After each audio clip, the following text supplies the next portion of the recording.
Papo Verde Oliva traz hoje um assunto muito relevante para o país. Atualmente temos verificado o incremento das discussões sobre as reformas propostas para recolocar o país no rumo do desenvolvimento e do progresso, em especial a da Previdência.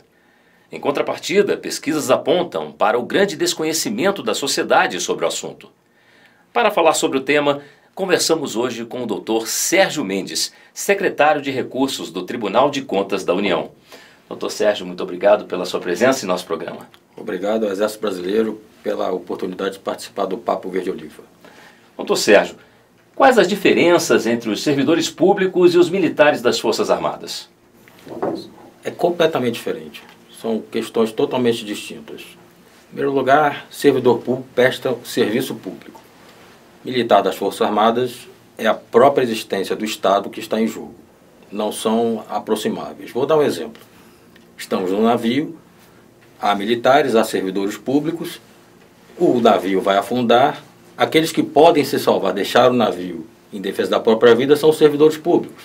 Os militares ficarão lá no navio, dando a própria vida. Mas é só isso? Não. Qualquer cidadão, se trabalha fora do seu horário, tem direito a hora extra. O militar não tem. Qualquer cidadão, se trabalha no horário noturno, tem direito a adicional noturno. O militar não tem. Um comandante que exerce a chefia de um batalhão, que ordena despesas, paga e coloca a sua vida profissional até em risco, não recebe nenhum cargo comissionado para fazer isso, o servidor recebe. Então são várias diferenças. A família militar. O militar é cotidianamente transferido do local. E a família tem que deixar toda a sua história de 2 anos no local para ir para outro para ficar mais 2 anos. Então, não há comparação entre um e outro. Então, dentro desse contexto, os militares estão inseridos em algum regime previdenciário? Em hipótese nenhuma, não estão inseridos nem por essas diferenças que falei e nem na Constituição. A Constituição não quer um regime previdenciário para os militares. Tanto é que retirou do seu texto o que foi incluído em determinado momento. No texto originário não havia regime previdenciário. Diria eu até que é incompatível se falar de um regime previdenciário para os militares. Por quê? Porque os regimes previdenciários têm algumas regras que não se adequam à coisa militar. Bem, doutor, as despesas com militares reformados e da reserva remunerada e as pensões militares são benefícios previdenciários ou encargos financeiros da União? São certamente encargos financeiros da União, inclusive as pensões. Vou explicar. Isso, a Constituição daria a resposta. Isso faz parte do sistema de proteção social dos militares. Aquelas obrigações que o militar tem, diferente de qualquer cidadão, que o tornariam um cidadão com diminuição de direitos, são compensadas por outras questões. Então, a União, a sociedade, arca com essas despesas, são encargos, como faz com a saúde, como faz com a educação, como faz com a justiça e como faz com a defesa nacional. Tudo que se reporta à defesa nacional são encargos financeiros da União. Mas, doutor Sérgio, e quanto aos princípios da integralidade e da paridade, como fica? Inerentes à questão militar. Vou explicar.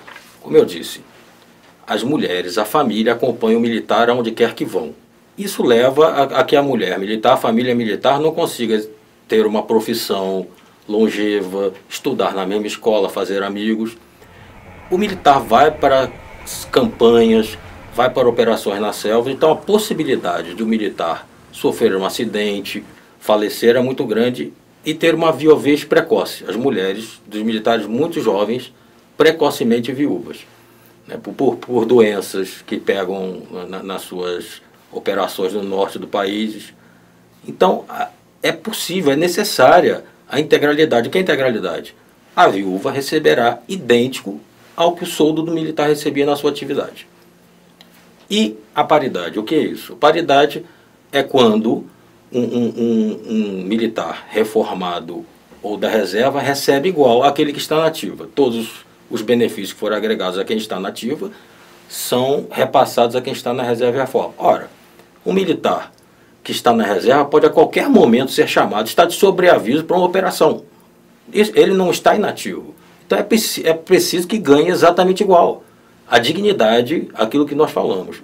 Eu retiro direitos e não dou dignidade em troca, isso quebra completamente o sistema e a lógica do ser militar. Doutor, é possível se buscar um equilíbrio atuarial para as despesas com militares inativos e pensionistas? Hipótese de uma. Equilíbrio atuarial, o que é?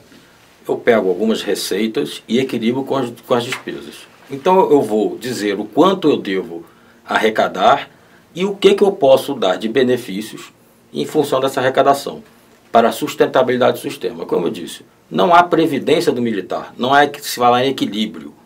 O que há é a sociedade saber qual é a importância das Forças Armadas, que está na Constituição, para a própria existência desse Estado, dessa nação, e dizer, eu vou gastar com os militares o que for necessário para manter este meu status quo, esta minha proteção do Estado.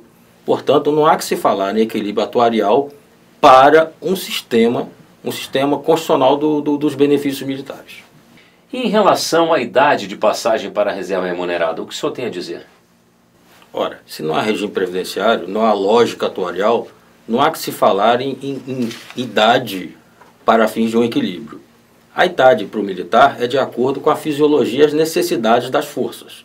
Eu não vejo como uma operação, um combate corpo a corpo de um soldado aos 60 anos, né, contra um inimigo de 23.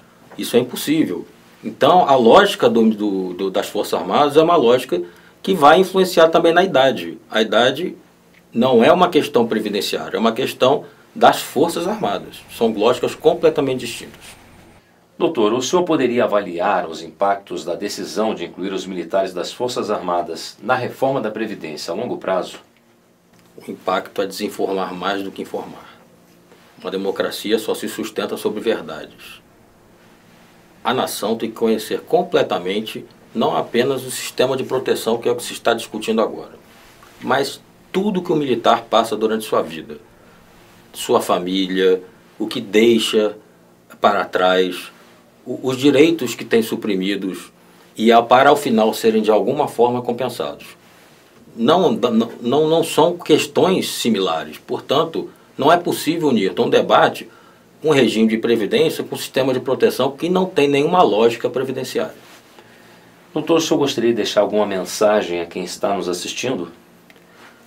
Tudo que falei foi fundado na Constituição, embora de uma forma não muito técnica, mas todos os direitos militares hoje são constitucionalmente previstos.